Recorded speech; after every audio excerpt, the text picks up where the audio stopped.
안녕하세요. 부기능링입니다. 오늘 영상 올릴 책은 23 죽기로 결심하다 입니다. 지은이 조은수 1990년 10월 서울 출생. 평생 도시에서만 살아온 탓에 경기도에 가면 논밭이 있는 줄 알고 자랐다. 세상 물정 모르고 곱게만 자라 할 줄 아는 요리는 라면밖에 없고 별다른 지식이나 기술도 없어. 그야말로 생존력 제로. 세상에서 바퀴벌레가 제일 무섭고 그중 마다가스카르 바퀴벌레에 특히 부들부들 떤다. 2013년 수단을 시작으로 에티오피아, 마다가스카르, 케냐, 우간다, 탄자니아 등 아프리카 6개국을 여행하는 동안 큰 위기를 여러 번 모면했지만 그 후로도 정신 못 차리고 르완다, 콩고 민주공화국을 여행하는 중이다. 서강대학교에서 국문학을 공부하다 공부를 해도 C학점, 안 해도 C학점이길래 화가 나서 전과해 버렸다. 2016년 끝내 학교를 졸업하지 못할 거라는 모두의 우려와는 다르게 철학과와 심리학과를 우수 할랑말랑하는 성적으로 졸업했다. 프롤로그. 10개월 전 나는 겨우 23 먹은 여자애였고 이미 삐뚤어질 대로 삐뚤어져 있었다.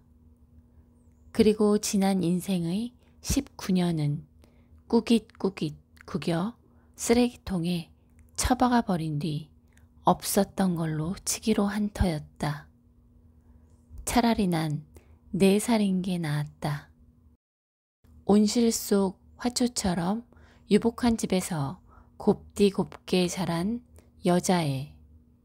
그렇게 자라온 내 인생이 햇수로 23년째 흘러갈 무렵 난 더 이상 살고 싶지 않아졌다. 죽고 싶을 만큼 힘든 일 따위가 있었던 게 아니다.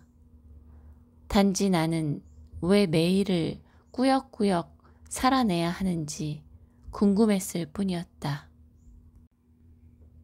오늘도 부모님이랑 싸웠어요. 반년째 심리상담을 받고 있었지만 상담은 늘 비슷한 레퍼토리다. 상담사는 늘 자상한 얼굴로 이야기를 들어줬고 나는 비슷한 푸념을 늘어놓았다. 지구의 운석이라도 떨어져서 이 빌어먹을 세상이 하루빨리 멸망해버렸으면 좋겠네요. 이 세상의 23 중 죽고 싶을 만큼 불행한 여자애들은 길바닥에 눌러붙은 껌 개수만큼 널려 있겠지만 나는 그런 부류가 아니었다. 그러기에 나는 너무 많은 것을 가지고 태어났고 그런 내가 인생을 한탄한다면 그건 그저 철부지에 징징댐 이상도 이하도 되지 못했다. 내가 그다지 겸손하지 못한 사람이란 것을 감안하더라도 말이다. 오빠가 암에 걸린 건 제가 중학교 때였어요. 나는 상담 첫날에 이미 오빠 이야기를 했었다. 그리고 그것은 사실관계를 설명하는 것에 불과했다. 뭐 당연한 얘기겠지만 부모님은 오빠를 살려내려고 필사적으로 모든 방법을 동원했죠. 불임인 줄로만 알았던 부부에게 결혼 10년 만에 기적처럼 찾아온 자식. 그렇게 찾아와 가까스로 20년을 넘기고 죽어버린 자식. 나는 오빠가 죽기 전 착한 딸로 살아왔던 19 이전의 기억이 잘 나지 않았다. 어릴 적부터 그에게 종종 두들겨 맞던 것이 억울해서가 아니었다. 하필 내가 학교에서 따돌림을 당하던 중학교 시절 그가 암에 걸려버리는 바람에 누구에게도 도움받지 못한 채 고립되어 버린 탓도 아니었다. 그건 정말 그냥 쓰레기통에 통째로 처박아 버린 줄 알았던 내 삶이 길바닥에 떨어뜨린 아이스크림 조각 같은 것이기 때문이었다. 그것은 누구의 것도 아닌 채로 뜨거운 태양빛에 녹아 없어질 운명이었다.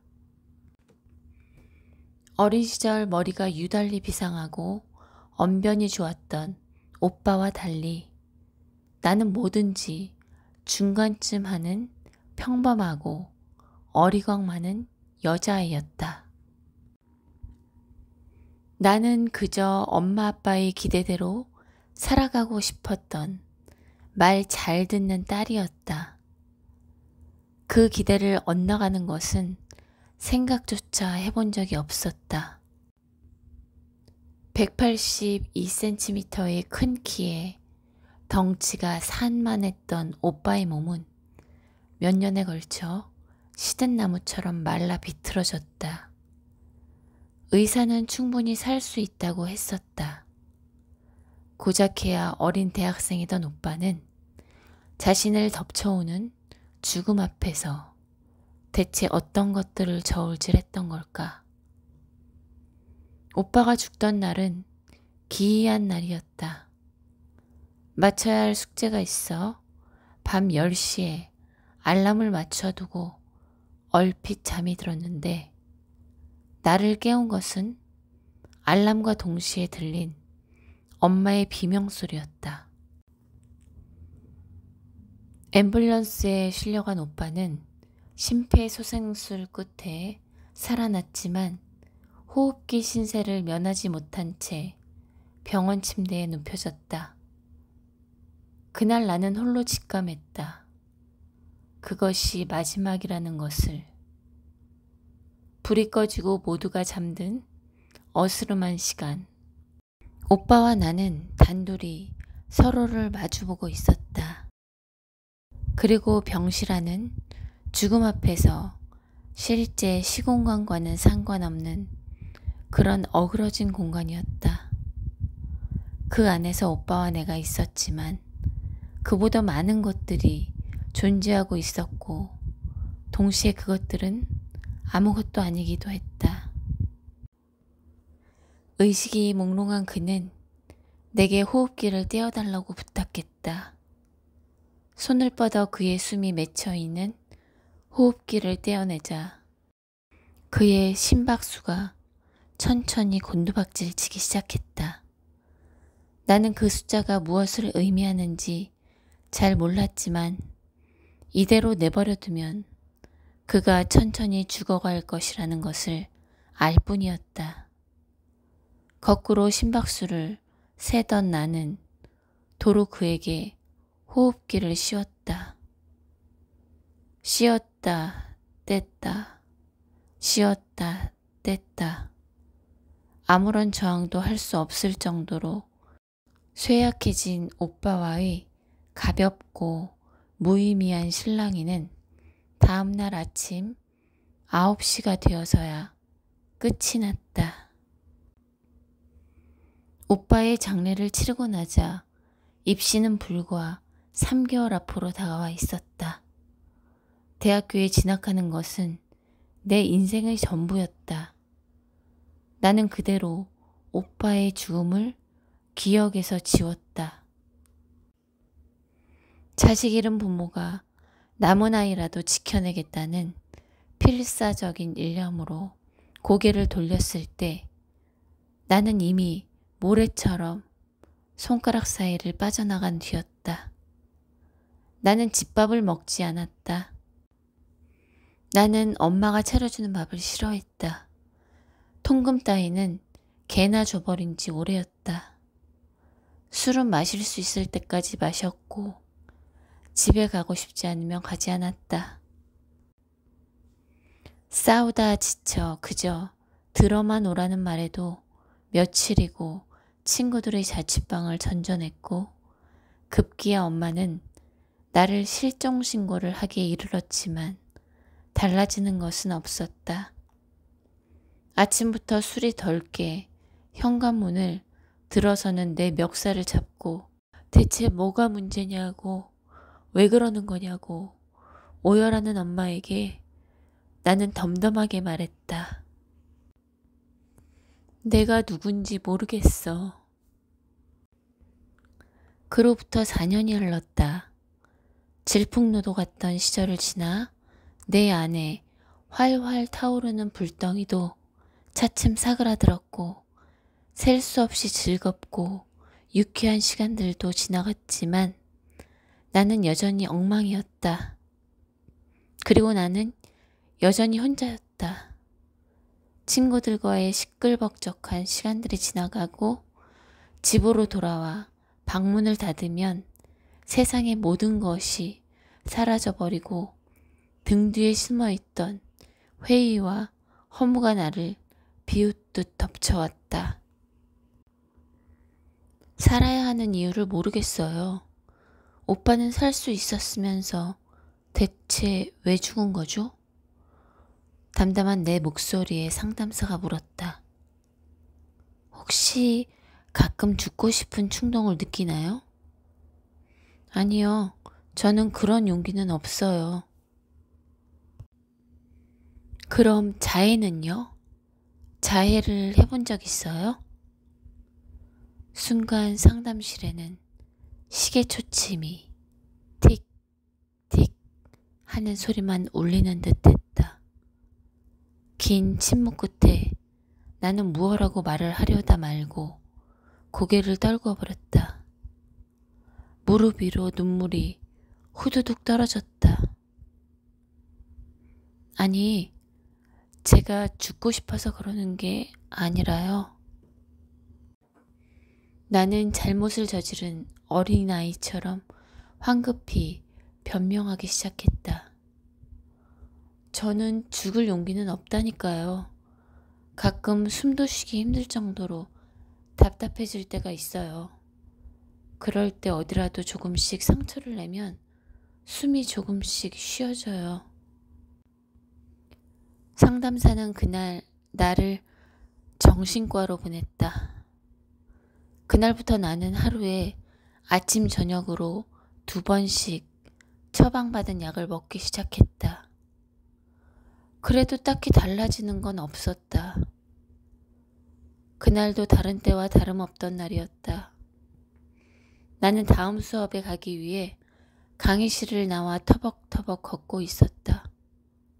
익숙한 이 길도, 아스팔트도, 건물들도 전부 지겹다고 생각하던 중이었다. 나는 문득 궁금한 게 생겼다. 그것은 나와는 상관없는 미지의 세계에 대한 궁금증이었다. 아프리카 사람들은 무슨 생각을 하며 살까? 아프리카는 내가 생각해낼 수 있는 가장 먼 땅이었다. 그곳에선 정말 사람들이 파리처럼 죽어가고 있을까? TV에서나 보았던 아프리카 초원의 야생동물들이 누비고 있을까? 나는 언젠가 동물원에서 보았던 철창 안에 갇혀 드러누워 있던 맹수의 2눈을 떠올렸다. 나는 그 후로 차마 동물원에 다시 가지 못했다. 뜬금없이 떠오른 생각에 나는 이상할이 많지 사로잡히기 시작했다. 그리고 아프리카에 가야겠다고 생각했다. 그것도 가능한 당장. 수업을 가던 발걸음을 멈추었다. 나는 무언가에 홀린 듯 다급하게 학교 사무실로 뛰어들어가 휴학계를 써냈다. 그리고 컴퓨터를 켜고 아르바이트 자리를 알아보기 시작했다. 말도 안 되는 일이 일어난 것은 아프리카에 가야겠다는 생각이 떠오른 지 정확하게 이틀 만에 휴대폰으로 날아온 문자 한 통이었다. 고객님의 적금 만기일이 지났습니다. 이상하다. 난 적금 같은 거 든 적이 없는데. 애써 기억을 쥐어짜고 보니 나조차도 모르던 이 적금의 정체는 내가 아주 어릴 적부터 용돈과 세뱃돈을 한 푼 두 푼 모으다가 언제부터인가 그 존재조차 잊어버린 돈이었다. 그렇게 기억 저편으로 잊혀졌던 돈이 이제서야 만기일이 지났으니 찾아가라며 거짓말처럼 연락이 온 것이다. 마치 아프리카로 떠날 나를 오랫동안 기다려왔던 것처럼. 그렇게 내 수중에는 적금으로 탄 300만 원과 밥도 안 먹고 잠도 안 자고 몇 달간 악착같이 모은 돈 400만 원이 들어왔다. 비로소 떠날 준비가 된 나는 긴 머리를 짧은 스포츠 머리로 짧게 잘랐다. 나는 언제 돌아올지, 아니 언젠가 돌아오기는 하는지 기약하지 않은 채 한국을 떠났다. 공교롭게도 내가 아프리카로 떠난 해는 오빠가 죽은 꼭 그 나이가 되던 해였다. 무식하면 용감하다. 처음 아프리카 땅에 떨어졌을 때 내가 이 땅에 대해 알고 있는 거라곤 거의 전무했다. 수다는 볼거리도 없고 영어도 통하지 않는 데다 땅덩이만 커서 이동시간만 엄청나기 때문에 여행자들이 거의 없다고 했다. 내가 원하던 건 단 하나였다. 온전히 아무도 모르는 곳으로 사라져버리는 것. 그리고 아무도 내가 살았는지 죽었는지조차 모르게 되는 것. 수단 대사관에서 나라 전체의 한국인 여행객은 나 하나뿐인데 괜찮겠냐고 물어왔을 때 나는 제대로 찾아왔음을 깨달았다. 수단이 이슬람 국가라는 것조차 출발 직전에야 알았다. 카르툼 공항에 도착하자마자 나를 처음으로 맞이한 건 무섭도록 뜨거운 공기였다. 땅은 성이 난 듯 열기를 내뿜었고 햇빛이 닿는 쪽 뺨은 빨갛게 달궈지고 있었다. 야자수가 즐비한 길가, 도심 한가운데 염소가 울고 새가 지저귀는 소리.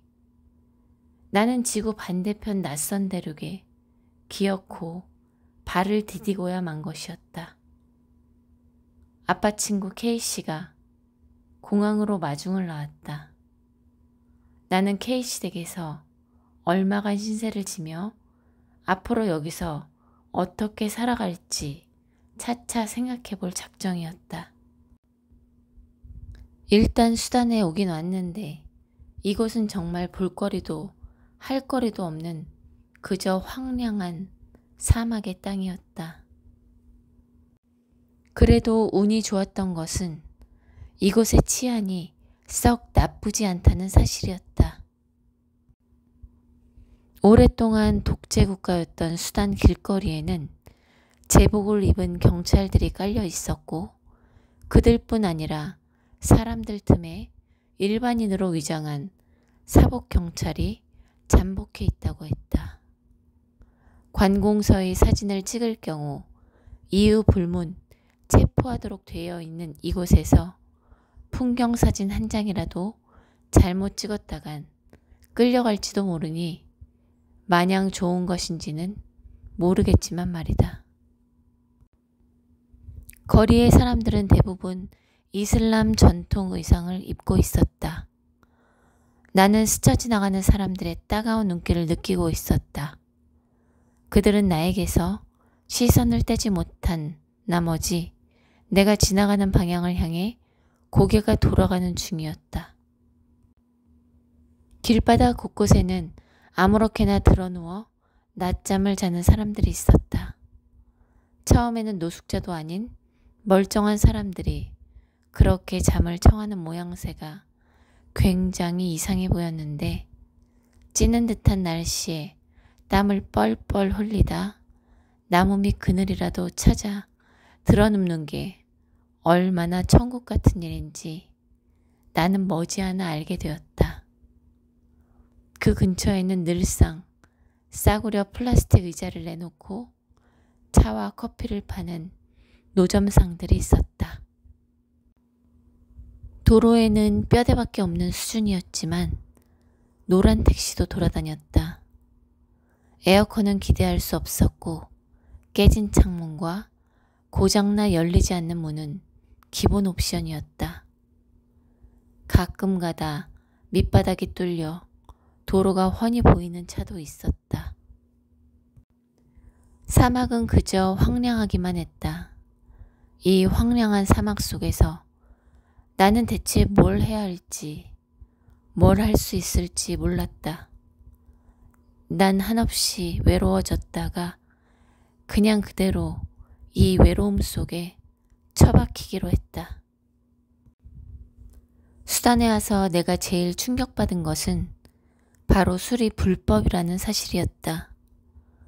왕년에 알코올 중독 소리 꽤나 듣던 내가 강제 금주라니 아쉬운 마음에 입맛을 쩝쩝 다실 수밖에 없었다.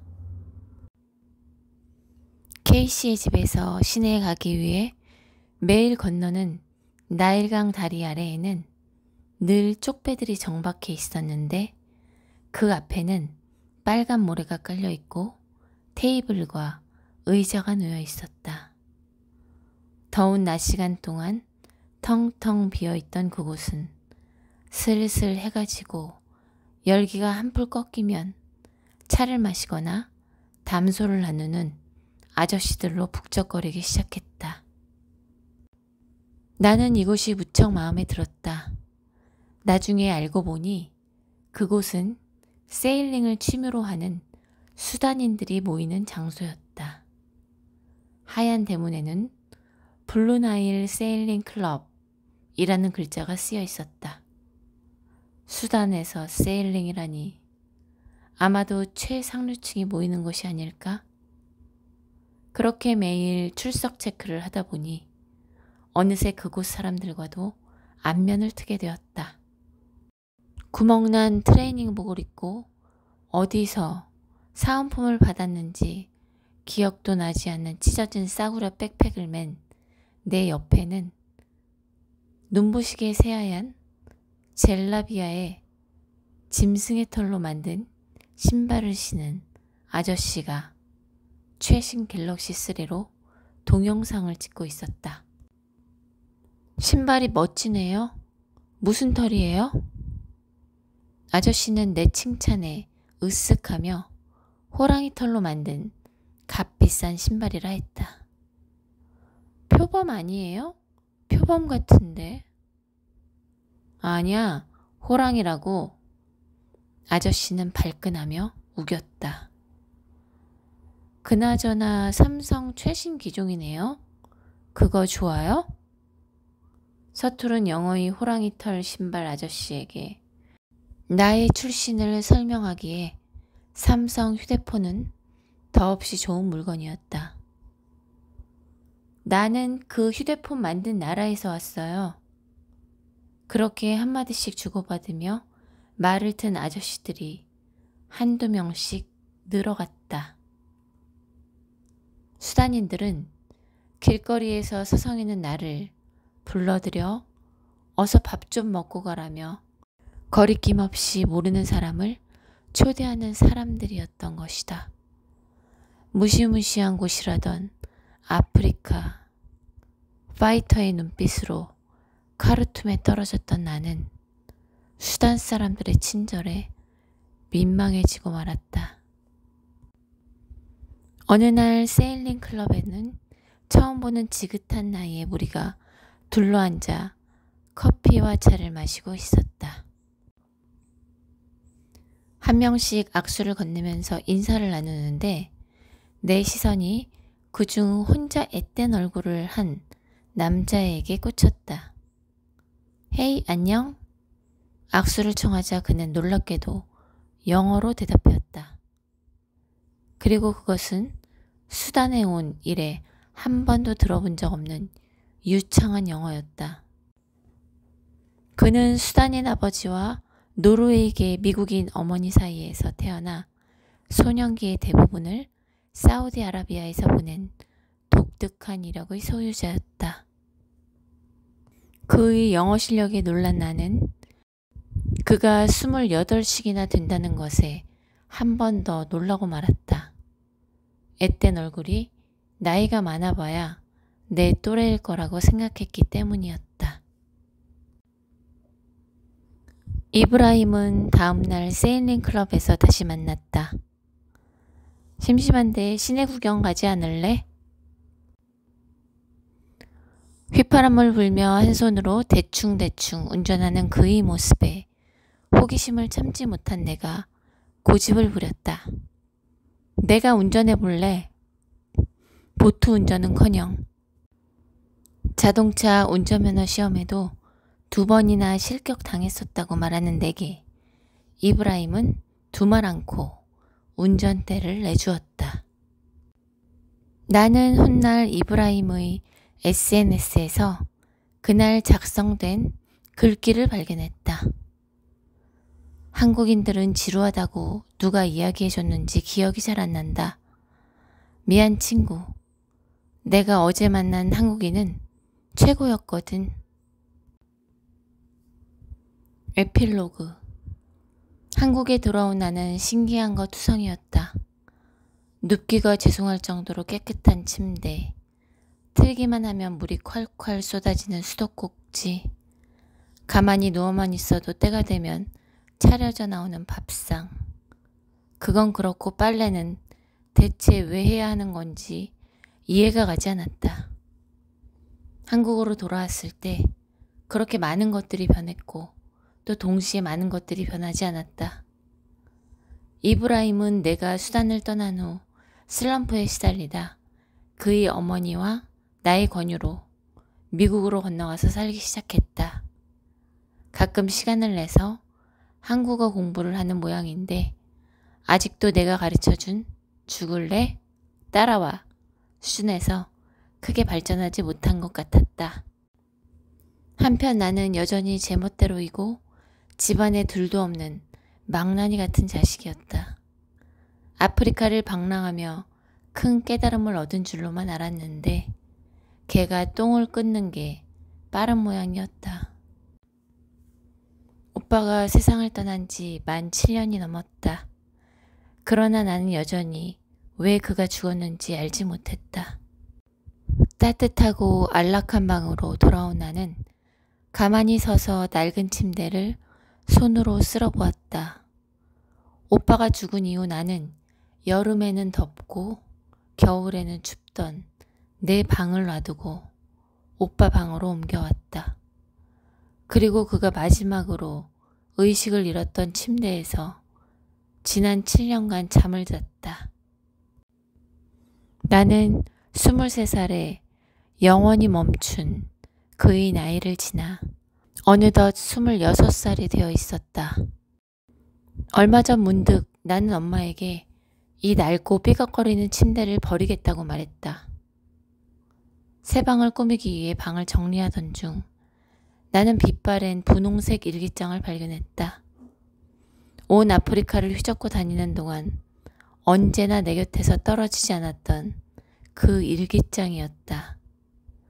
지난 일기들을 읽어내러 가자 그동안 있었던 일들이 하나하나씩 새록새록 떠올랐다. 그때가 그리워졌다가 웃겨서 피식피식 웃었다가 나는 다시 그때가 그리워졌다. 상처투성이었던 23살의 나는 내가 그렇게 질기고 강한 사람일 줄 몰랐다. 23살의 당신도 그랬을까? 일기장을 읽던 나는 문득 펜을 잡았다. 그리고는 글을 써내려가기 시작했다. 가장 아팠던 23살의 나와 23살의 당신에게. 제가 올린 오늘 영상에서는 저자가 처음 방문했던 수단의 에피소드만 담았지만 저자는 에티오피아, 케냐, 마다가스카르를 장장 10개월에 걸쳐 여행했다고 합니다. 그 여정 속에서 그녀 자신조차 상상할 수 없었던 수많은 삶과 마주하며 자신의 인생에 대해 되돌아보고 다시 삶으로 나아가는 모습을 여과 없이 보여주며 우리의 삶에 대해서도 많은 것들을 고찰해 보게 해주었습니다.